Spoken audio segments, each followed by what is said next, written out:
What is alcohol? Ethyl alcohol, or ethanol, is an intoxicating ingredient found in beer, wine, and liquor. Alcohol is produced by the fermentation of yeast, sugars, and starches. Why do some people react differently to alcohol than others? Alcohol affects every organ in the body. It is a central nervous system depressant that is rapidly absorbed from the stomach and small intestine into the bloodstream. Alcohol is metabolized in the liver by enzymes.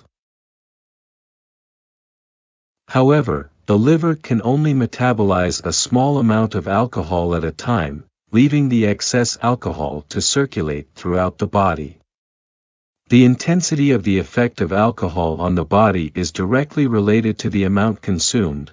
What is a standard drink in the United States? A standard drink is equal to 14.0 grams, 0.6 ounces, of pure alcohol.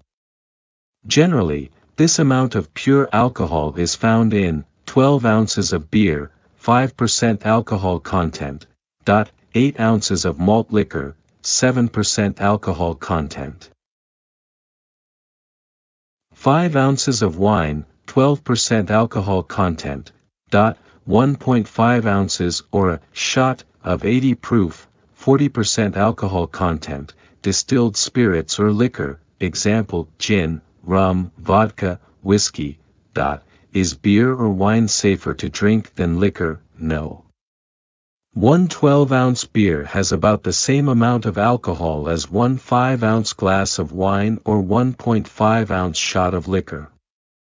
It is the amount of alcohol consumed that affects a person most, not the type of alcoholic drink. Hypertension and vascular disease. The use of antihypertensive drug treatment has altered the natural history of hypertension.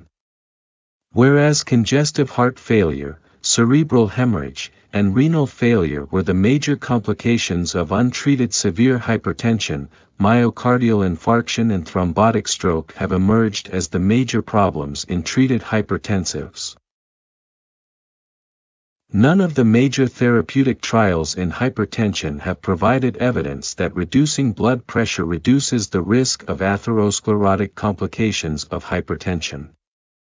Hypertension certainly aggravates the severity of atheromatous lesions in experimental animals and, thus, may do so in humans. However, atherosclerosis is more closely related to disturbances in lipoprotein metabolism than to other factors.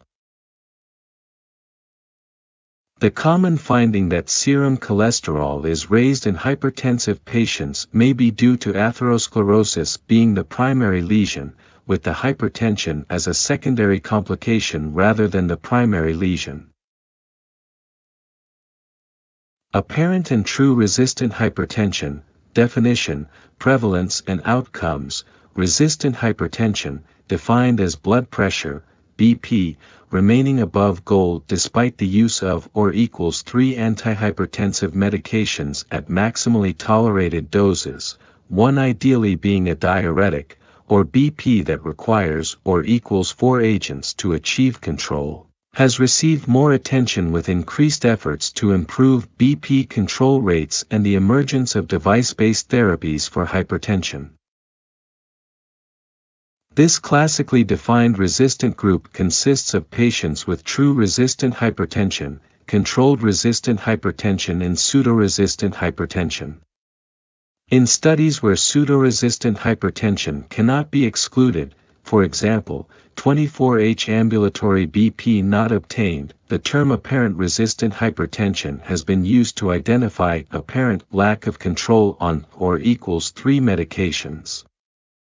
Large, well-designed studies have recently reported the prevalence of resistant hypertension.